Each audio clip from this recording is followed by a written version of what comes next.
Жылуды халық жинағанды қояйық. Ондай жылу руханиятқа, кино мен... Армысыздар, асыл ұлтым. Думан бауырым дұрыс айтады. Оразаны өсіп келе жатқан ұрпаққа, білімге, мәдениетке,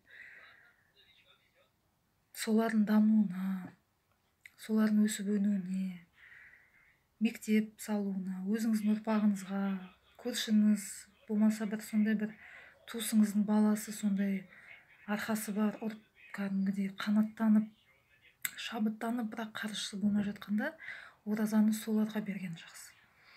Ал бұл топан су болсын, қандай апат болсын, қандай экологиялық қиын қыстау болмасын, өкімет бар, қағаз жүзінде өкімет бар, қағаз жүзінде президентіміз бар, қағаз заң жүзінде бүкіл мөріміз, елтаңбамыз, әнұранымыз, туымыз, кәдімгі мемлекет болып отырмыз ғой, енді әлемде өз орны бар. Қазынадан, бюджеттен ақша бөлінсін. Вертолетқа май жоқ дейді ұшуға.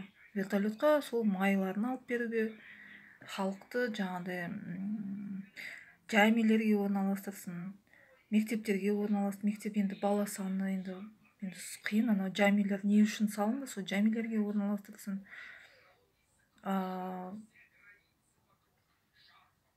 Өкімет қозғалсын қатып тұрған нүктесінен. Өкіметті қозғатыңыздар, дұрыс, әкімдерді қозғатыңыздар, президенттен бастап бүкіл аппаратты қозғатыңыздар. Дұрыс айтады Думан бауырым, мен қосыламын осы сөзге.